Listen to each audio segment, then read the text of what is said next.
너희가 서로 사랑하라. 예수님께서 우리에게 새 계명을 주시면서 서로 사랑하라 라고 말씀하셨습니다. 서로 사랑하라 라고 하는 말씀이 구약 성경에도 여러 차례 나오고, 또 십계명을 우리가 크게 둘로 나눈다 그러면 첫째는 하나님 사랑이요, 둘째는 이웃 사랑이라고 말을 할 수가 있을 것입니다.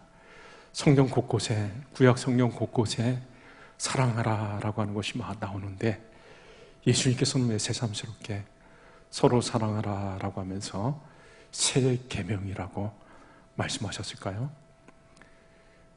그 이유는 34절에 답을 찾을 수가 있습니다. 예수님께서 내가 너희에게 새 계명을 주노니 서로 사랑하라, 그러면서 서로 사랑하라 앞에 전제가 나와 있죠. 내가 너희를 사랑한 것 같이, 내가 너희를 사랑한 것 같이 너희도 서로 사랑하라. 왜 새 계명이 되는가? 내가 너희를 사랑한 것 같이 서로 너희도 사랑하라. 예수님의 사랑을 전제로 하고 있는 것을 볼 수가 있습니다. 예수님의 사랑은 어떠한 사랑이었습니까? 예수님의 사랑은 먼저 스케일적으로 봤을 때 온 세상 모든 사람들을 포함하고 있는 것을 볼 수가 있습니다. 지금까지 제자들의 사랑이라고 하는 것은 민족적, 혈통적 그런 사랑이었습니다. 아예 이방인들과는 교류를 하지 않고 있었죠. 레위기 말씀에도 이스라엘 공동체에 말씀을 주시면서 너희 동포를 사랑하고 너희 이웃을 잘 돌보고, 이렇게 말씀했을 때는 주로 이스라엘 공동체에게 주어진 말씀이었기 때문에 이스라엘 백성들이 서로 민족을 사랑하고 혈통적인 그 사랑, 그것을 실천해 나갔던 것입니다. 제자들도 이방인들과 교류를 하지 않았던 것이죠. 예수님께서 수가성 사마리아 여자와 대화를 나눌 때 이 여인은 깜짝 놀라면서 당신은 유대인인데 어떻게 나한테 말을 겁니까? 보통 유대인들은 이방 사람들과는, 사마리아 사람들과는 교류를 하지 않는데 당신은 어떻게 유대인이 돼가지고 나에게 말을 겁니까? 예수님의 제자들도 예수님이 사마리아 여자와 대화하는 것을 보면서 이상하게 여겼습니다. 야, 왜 사마리아 여자와 예수님이 이야기를 하는 것일까? 예수님의 사랑은 혈통적, 민족적인 것을 넘어서서 사마리아인들 그리고 이방인들까지 다 포함하고 있었죠.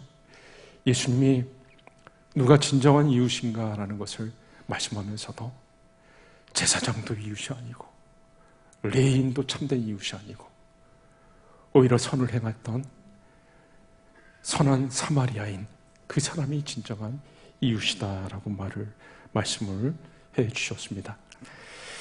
예수님의 사랑은 모든 사람들을 포함하고 있죠. 유대인들을 넘어서서 이방 사람들, 사마리아 사람들까지, 유대인들이 멸시하고 소외했었던 사마리아 사람들까지 사랑하셨고 이방 사람들을 다 품으셨습니다. 흉악한 귀신 들렸던 그 가난한 여인을 예수님이 만나주시고 그녀의 딸을 고쳐주시는 그런 은혜를 베풀어 주셨습니다. 그런가 하면 하인이 중풍병으로 고생하고 있었던 백부장을 예수님이 칭찬하시면서 그 믿음을 인정해 주셨던 것이죠. 예수님의 사랑은 큰 스케일, 온 세상 모든 사람들을 포함하는 사랑이다 말할 수가 있고, 두 번째로 예수님의 사랑은 질적으로 굉장히 고차원적인 사랑이었습니다. 예수님은 죄인들을 사랑하는 사랑이었습니다. 세리와 죄인들은 당시에 사회에서 소외받고 멸시받던 사람들이었습니다. 그러나 예수님은 그들을 사랑하셔가지고 그들을 품어주셨고 그들의 친구가 되어주셨습니다. 그리고 예수님은 원수까지 사랑하셨죠. 레위기 19장에 보면 내 이웃을 사랑하고 원수를 미워하라 하는 말을 들었으나 나는 너희에게 이르노니 너희 원수를 사랑하고 핍박하는 자를 위하여 기도하라. 원수를 사랑하고 핍박하는 자를 위하여 기도하라. 그것이 바로 예수님의 사랑이었습니다. 예수님의 사랑은 완전히 다른, 고린도전서 13장 우리가 사랑장에 나오는 사랑의 속성 16가지가 있죠. 사랑은 언제나 오래 참고 온유하고 시기하지 않고 질투하지 않고 교만하지 않고 악한 것을 생각하지 않고 여러 가지 것들이 있는데 그 사랑의 속성 16가지에다가 예수님을 대입하면 하나도 틀리지 않고 다 맞아 떨어집니다. 예수님은 언제나 오래 참고, 예수님은 온유하고, 예수님은 자랑하지 않고 시기하지 않고 교만하지 않고, 예수님은 새로운 척도가 되는 사랑을 말씀하신 것이죠. 예수님이 제자들을 떠나시기 전에, 십자가를 지시기 전에 제자들에게 이 세 계명을 행하라 말씀하신 것은 굉장히 큰 의미가 있습니다. 너무나 중요했기 때문에 예수님께서 떠나시기 전에 제자들에게 이 말씀을 하신 것이죠. 자, 우리가 예수님께서 말씀하신 세 계명, 내가 너희를 사랑한 것처럼 너희도 서로 사랑하라. 이 계명을 우리가 실천하게 될 때 어떤 일이 벌어지는가라는 것이죠. 이 세상은 연합이 안 되고 자꾸 나눠지려고 합니다. 자꾸 편을 만듭니다. 네 편, 내 편. 그리고 자꾸 편을 나눠가지고 이념으로 저 사람 좌, 저 사람은 우, 세대 간에, 그리고 남녀 간에 갑을 관계가 있고, 그리고 나라 간에 여러 가지 많은 선이 존재합니다. 그리고 우리는 많은 판단을 통해 가지고 또 사람을 나눕니다. 저 사람 저건 나쁜 사람이야. 저 사람 나에게 큰 상처를 줬어. 저 사람은 막말을 하는 사람이야. 저 사람은 전에 나에게 큰 수치와 모욕을 줬어. 난 저 사람과 같이 할 수 없다. 저 사람은 겉과 속이 다른 사람이야. 우리는 수없이 많은 판단을 하면서 선을 긋습니다. 저 사람은 상종할 사람이 못 돼. 편을 나누는 거죠. 그런데 예수님은 예수님의 사랑으로 세상의 모든 선들을 다 없애버렸습니다. 예수님이 먼저 사람들이 그토록 상종도 하지 않고 손가락질하고 소외시켰던 세리와 죄인들을 찾아가셔가지고 그들과 어울리시며 친구가 되셨습니다. 유대인들은 상종도 하지 않았던 사마리아인들을 예수님은 직접 찾아가셨습니다. 저 갈릴리 땅으로 갈 때 유대인들은 보통 사마리아 땅을 지나지 않고 돌아서 멀리 갈릴리 땅으로 가곤 했습니다. 사마리아 사람들과 너무 적대 관계에 있었기 때문에 목숨이 위험할 수도 있었죠. 그런데 예수님은 직접 사마리아 땅으로 가가지고 새벽 6시에 출발해가지고 정오 시간에 사마리아 수가성에서 물을 길러온 여인을 만나셨고 그 여인에게 복음을 전하셨고 그 다음에는 수가성에 가가지고 아예 사마리아 사람들과 지내면서 그들과 교제하고 그들에게 생명의 복음을 전해 주셨습니다. 예수님은 이방인들과의 선도 다 없애버리셨습니다. 제자들을 선택하실 때도 이방인 계통의 사람을 중에서도 제자로 삼아주셨고 이방 사람들과도 잘 어울리셨죠. 예수님의 그 세 계명을 실천할 때 세상은 많은 변화가 일어납니다. 예수님이 떠나시고 나서 제자들에 의해서 예수님의 복음이 전해지고 예수님의 그 세 계명이 실천되어졌을 때 한 세대가 지나자 놀라운 일들이 일어났습니다. 그토록 철벽 같았던 민족의 벽이 깨져버렸습니다. 유대인과 헬라인이 하나가 되었습니다.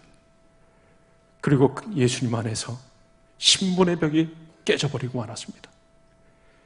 종과 자유, 주인이, 노예와 주인이 하나로 어울리게 되었고 지식의 장벽도 깨어져서 지식인과 야만인이 하나가 되었습니다.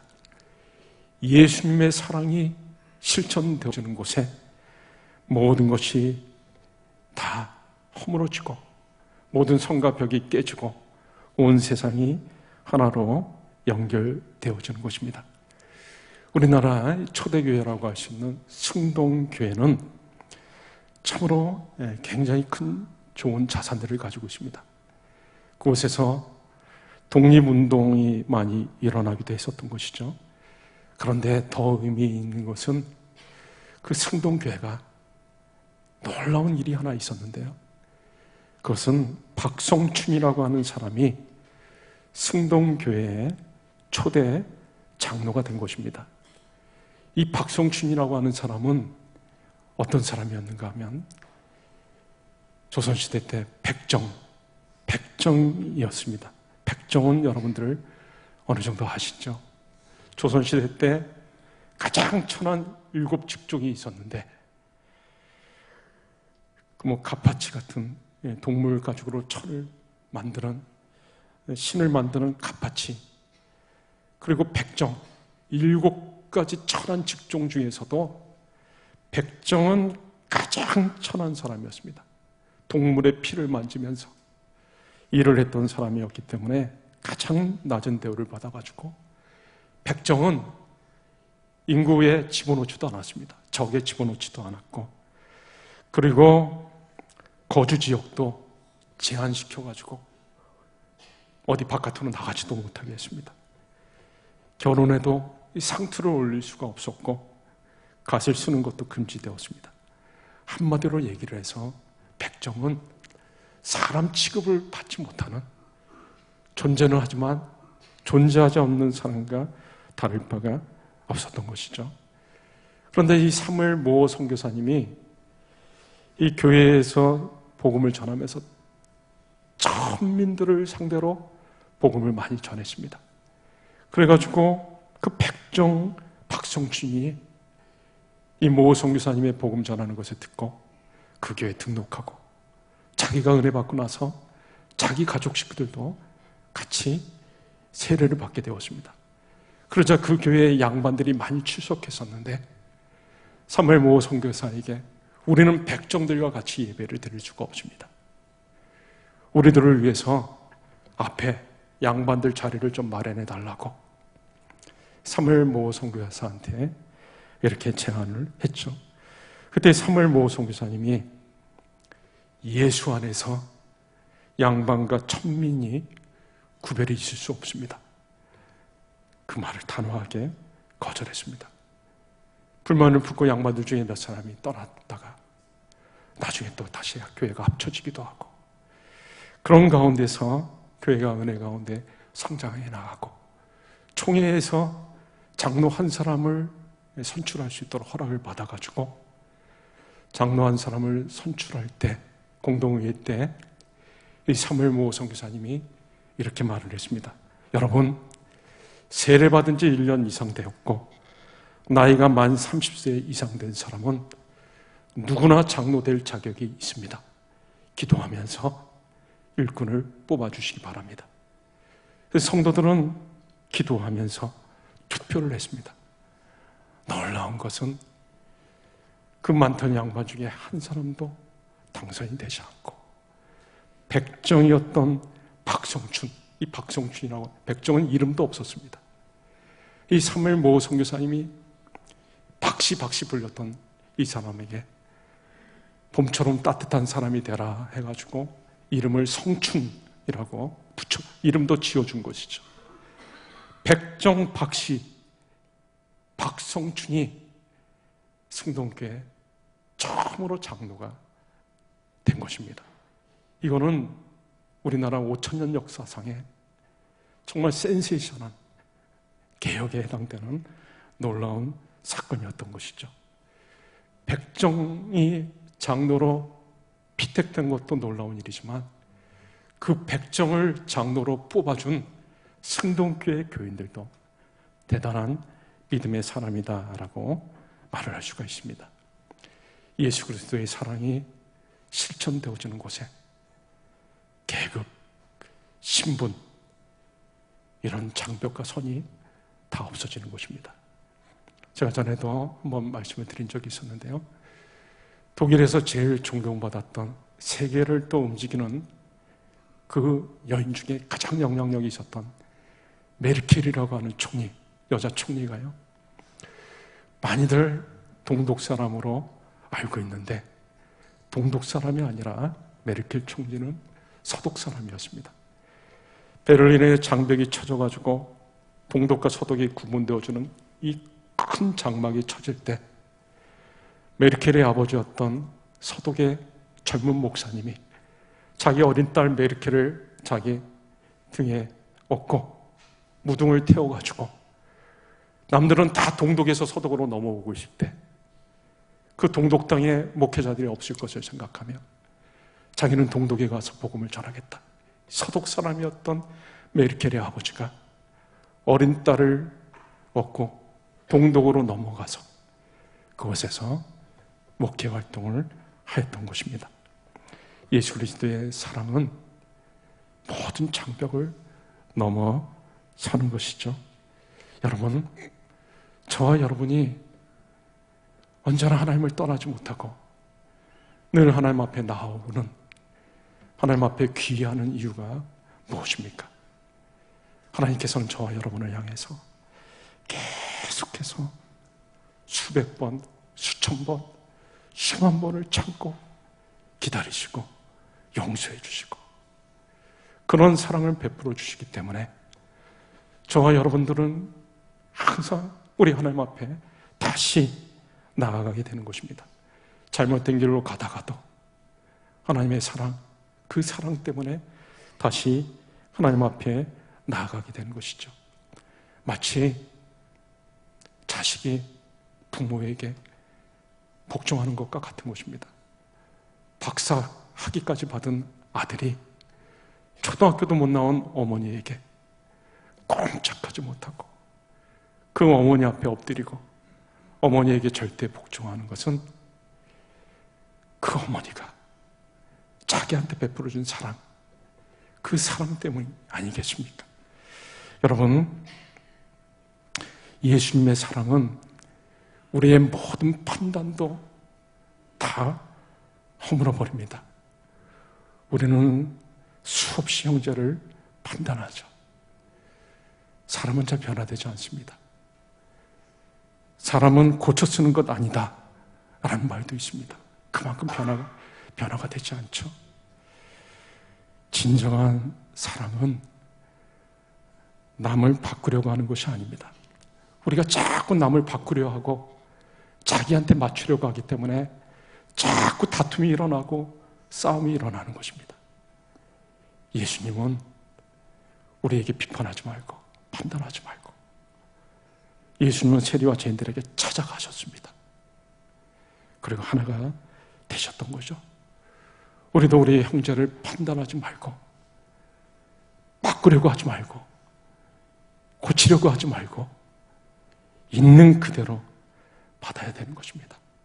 그것이 바로 형제와 나의 선을 헐고 벽을 허무는 것이죠. 이제 말씀을 정리합니다. 예수님이 우리를 사랑하신 것처럼 내가 너희를 사랑하는 것처럼 너희도 서로 사랑하라. 예수님의 수직적인 사랑은 저와 여러분들을 통해 수평적인 사랑으로 나아가야 되는 것입니다. 저는 얼마 전에 우리나라에 와서 복음을 전해줬던 선교사님들의 일대기를 보면서 마음에 굉장히 큰 감동, 가슴이 뭉클해지는 것을 경험한 적이 있었습니다. 우리 선교사님들이 이 땅에 오셔가지고 얼마나 많은 헌신과 희생을 했는지 모릅니다. 우리나라가 근대화되는 데 있어서 얼마나 많은 기여를 했는지 모릅니다.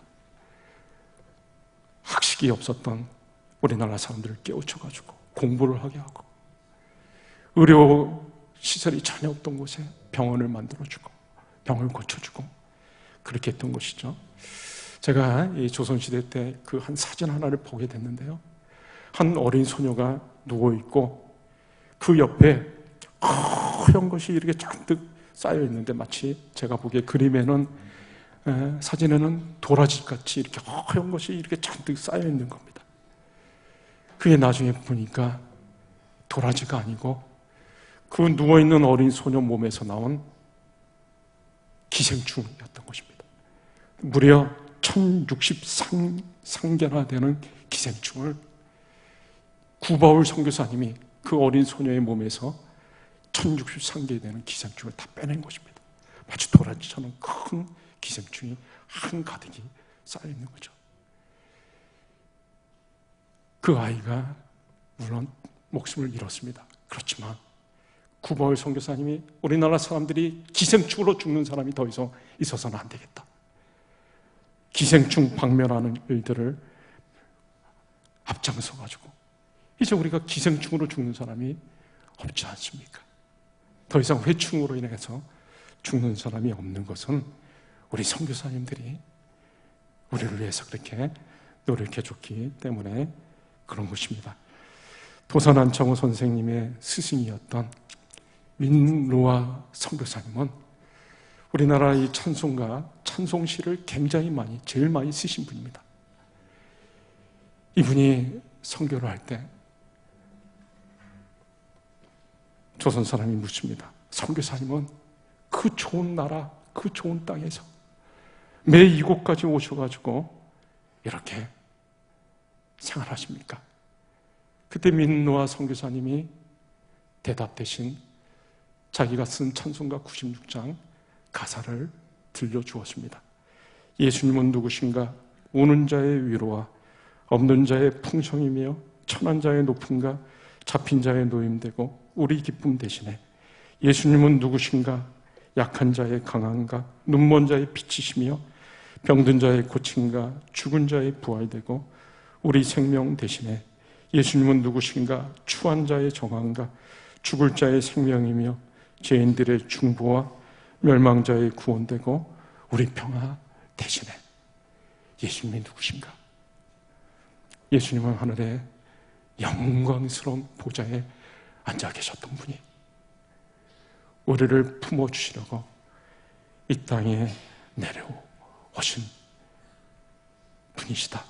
그것이 바로 민노아 선교사님이 그 좋은 나라 땅에서 멀리 떨어진 조선 땅에 온 이유가 된 것이죠. 예수님의 사랑은 세상을 하나로 묶어버립니다. 예수님이 저와 여러분을 사랑하셨던 그 사랑으로 우리도 형제를 사랑해서 이 세상을 예수 그리스도의 사랑으로 하나로 연결시키는 저와 여러분이 다 되실 수 있기를 주의 이름으로 축원합니다. 이 시간에 우리 말씀 붙잡고 한 1, 2분 정도만 같이 간절히 기도할 때 예수님이 우리를 사랑하셨던 그 사랑, 죄인까지 사랑하시고 판단하지 아니하시고 먼저 다가가셔서 모든 성과 장벽을 깨트리셨던 것처럼 우리도 그러한 사랑으로 우리의 형제를, 우리의 이웃을 예수님의 사랑으로 사랑하는 저희들 되게 하여 주시옵소서. 같이 기도하시겠습니다.